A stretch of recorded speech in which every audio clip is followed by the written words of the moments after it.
On campuses all over Australia, students in increasing numbers are illegally obtaining ADHD drugs and other stimulants.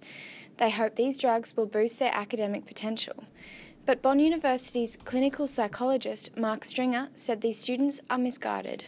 The students that are taking it for the reasons that these medications are prescribed for sort of attention deficit and those types of things, all it's doing is putting them on so they can concentrate better and for reasonable periods of time. They're under the sort of misinterpretation that it improves their ability to study, and as a consequence they're going to get better grades.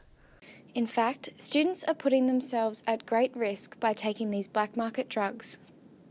The worst side effects, depending on the amount of time they're taking it, is the health issues. It can sort of lead to high blood pressure. That can lead to sort of heart attacks, strokes, all these sort of nasty, sort of potentially fatal side effects.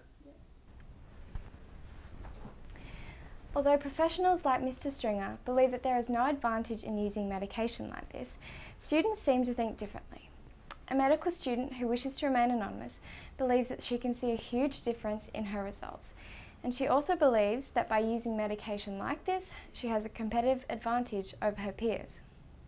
If these things are going to help us achieve the grades in the end, then why wouldn't we, take that option? Many students, like Jane, struggle with juggling multiple commitments from work, study, family and friends. They hope that these drugs will assist them in stressful study periods.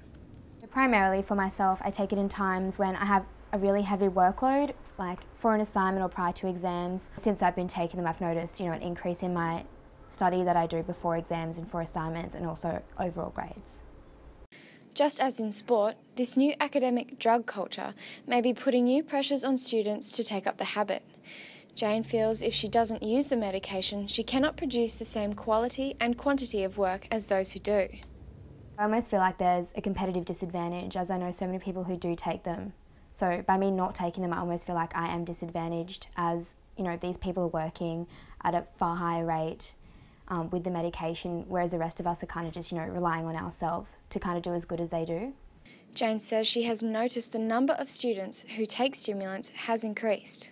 So I'm in my third year now. I probably first tried the medication in about second year. Since then, there have definitely been a lot more people I know, that have been talking about it, or I hear of taking them since then. So I definitely think it's a growing thing that's kind of happening among university students. As a medical student, Jane is well aware of the potential side effects of her drug use, but chooses to continue taking the medication.